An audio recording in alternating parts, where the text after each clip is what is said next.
Hi, my name is Mike Workman and I'm president and founder of TowDaddy. The purpose of this video is to both review installation and to give installers some technical tips on how to install the auto fuse and the plug-in tow. Although this video is intended primarily for installers, there is much valuable information that can be obtained by those people in the sales force. We assume you are comfortable with safe automotive wiring practices.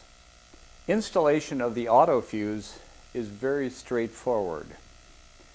The device consists of a module with 4 wires coming from it.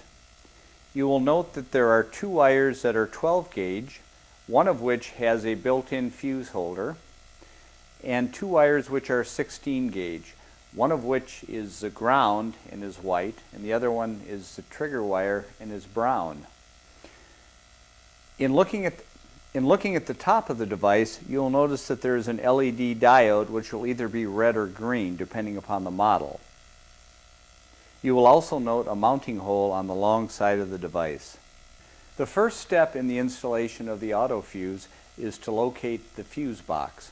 After removing the cover of the fuse box, one needs to locate the fuse that the manufacturer recommends pulling while towing. The next step following location of the proper fuse is to remove it from the fuse holder. Then, using either a voltmeter or a continuity connector, one needs to determine which is the positive or the source.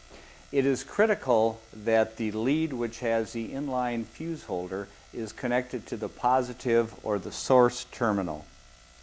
This can be determined either with a voltmeter or with a continuity checker. After determination of the source or the hot lead, simply insert the male terminal on the lead that has the inline fuse into that. The other wire, which is normally purple, is inserted into the remaining terminal. Route the wires as appropriate and replace the cover on the fuse box. If one were to discontinue the installation at this point, the car would still work properly. This device requires a 12-volt current to activate it. Then, one will normally take the white ground wire and daisy chain this to the white wire going back to the car's tail lights. In a similar fashion, the brown wire is daisy chained onto the tail light or the brown wire in the 4-flat wiring harness, which is going back to the tail lights. One then securely mounts the auto fuse. This can be done by bending the wire assembly at a right angle, which will expose the mounting hole. After securely mounting the auto fuse, replace the owner's fuse in the weatherproof fuse holder. At this point, in order to determine that the auto fuse has been properly installed, one needs to hook the dinghy vehicle up to the RV and turn on the tail lights. Upon turning on the tail lights, it will energize the auto fuse and it causes the LED diode on the top to go on. This tells one that the fuse has been disconnected and that the battery is being charged. Upon disconnecting the dinghy vehicle from the RV, the LED light should turn off. And now for some technical tips. Some RVers would prefer not to have to turn on the tail lights in order to activate the auto fuse. In order to accomplish this, the brown wire needs to be hooked up to a 12-volt takeoff coming off of the RV. This may necessitate upgrading from a standard 4-connector harness up to a 6 or 7 in order to get the 12-volt takeoff. Another critical point is to make sure that there is a good ground coming from the RV. It is critical that the white ground wire is connected to the 4-flat white wire. One must maintain a good ground with the RV in order for the auto fuse to work properly. A troublesome situation can occur when the dinghy vehicle does not have a diode installed in the tail light circuit. What happens then is when the dinghy's tail lights are turned on, the current backflows into the auto fuse, which disconnects the fuse and oftentimes will stop the car. In order to avoid this, one simply needs to put a 6-amp diode in line with the brown wire. This concludes the auto fuse portion of this video. Now we're going to discuss both installation of the plug and tow and some of the technical nuances. It is assumed that the audience is familiar with safe automotive wiring practices and ideally has had some experience with dinghy wiring. The plug-and-tow consists of two parts, the control module and the wiring harness. We are currently making wiring harnesses for most of the commonly towed vehicles. One should begin the installation by locating a secure spot to attach the module. Do not mount it at this time, however. The side of the universal harness that goes to the left taillight assembly is denoted with yellow, and the side going to the right taillight assembly is denoted with a green wire. At this point, route the left-sided cable to the left taillight. After routing the appropriate cable side to the taillight assembly, to install the wiring harness at the level of the taillight, one simply removes the taillight connector, inserts the Tow Daddy cable in line, and repeats it on the opposite side. At this point, the 4-flat wiring cable is routed up to the front of the car and secured in place. The control module is then mounted by exposing the adhesive on the back of it and pressing it firmly in place in a dry location. The 18-pin connector is then secured to the module. At this point, it is critical that a good ground is obtained by using the white ground wire. You will probably notice a short black wire coming from the 18-pin connector. This is the brake light monitor output. At this point, one should test the plug-and-tow system. This demonstrates proper operation of a left taillight assembly with a combined brake turn system. You will notice there is no amber turn light, and the brake light functions as a turn signal.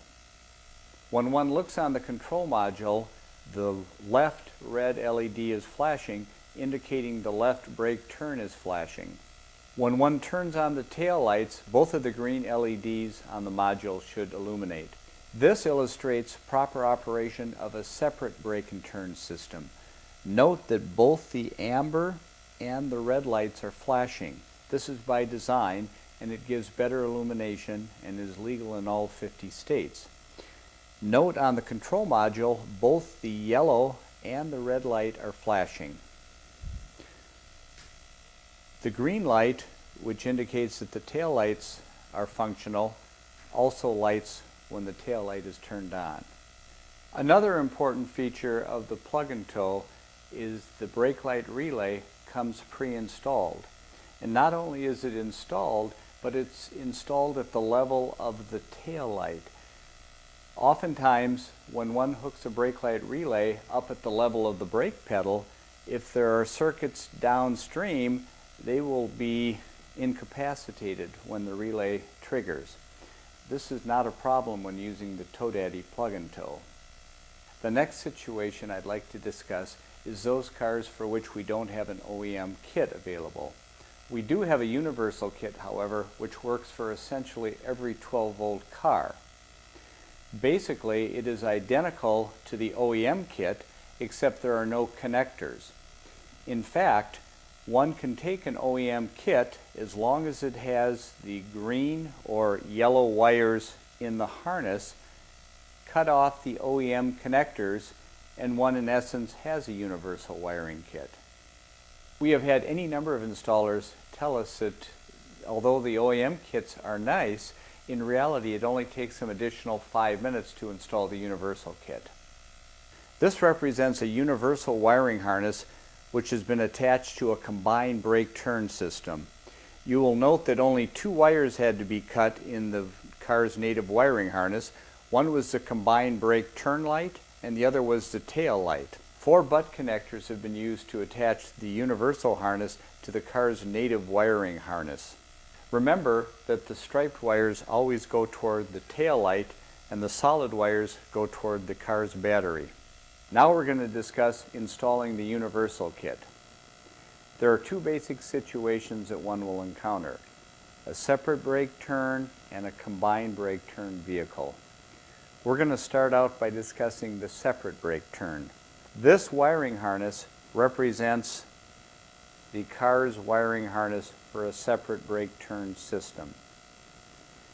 In order to install the ToeDaddy harness to this, one needs to cut the brake wire, the turn wire, and the tail wire, and simply use the butt connectors from the ToeDaddy kit to hook up to the corresponding wires. That's what we've done here. We've taken the brake wire, cut it, and we've hooked the red striped wire onto it going toward the taillight assembly, and we've hooked the red solid wire going toward the car's battery. We did the same thing with the taillight wire coming into the harness. What we've done there is we divided the taillight wire, and we've hooked the brown striped wire going back with the butt connector to the taillight assembly, and the brown solid wire going up on the battery side. The third wire that we've cut was the turn signal wire. And in a similar fashion, we've taken the green striped wire and we've used a butt connector to hook it up to the taillight side of it, and we've taken the green solid wire to hook up to the battery side of the wire. 6 butt connectors, and we're done. The other situation that one may encounter is those vehicles that have a combined brake turn. This is actually simpler to wire and involves only cutting 2 wires. One needs to cut only the tail light wire and connect the ToeDaddy harness to each end, keeping in mind the striped wire always goes toward the tail light, solid always goes toward the battery. One then cuts the turn signal wire and connects the red striped wire going toward the tail light and the red solid wire going toward the battery. The important point to remember is when using a universal harness to wire a combined brake turn, you do not need to use the green or the yellow wires. The red brake wire functions as the combined brake turn wire. So in a combined brake turn system, you should never use the green or the yellow wires. They are only used to identify the right side versus the left side so that one has the harness properly installed. The last situation I'd like to discuss is if one is out of universal kits and doesn't have the appropriate OEM kit available. In an emergency, one can cut off the OEM plugs, and in essence, you've got a universal harness. Keep in mind, however, some of the OEM kits do not have the extra wires required for a separate brake turn system, as they're not used for separate brake turn vehicles. In other words, you can use a OEM kit that has 6 wires in it on either side for both a separate or a combined. However, if the OEM kit you have only has 4 wires, that harness can be used for a combined but not for a separate brake turn. In summary, there are several take-home points I hope to leave you with. Number 1 is that it's important to get a good ground for the system to work. Number 2, the brake light relay is automatically installed. Number 3, when using a universal harness with a combined brake turn system, do not use the yellow or green wires. Use the red and the red striped wires instead, because they in essence are the combined brake turn lead. The other point I would like to emphasize is that in those cars that have a separate brake turn taillight, the ToeDaddy system will utilize both the amber and the red bulb for both turning and for braking. This is not a defect or improper wiring, it's the way the system was designed, and in fact it's much safer. If you have any further questions, feel free to check out our website, www.toedaddy.com, or shoot us an email at technicalsupport@toedaddy.com, or feel free to give us a call. Thank you for your time.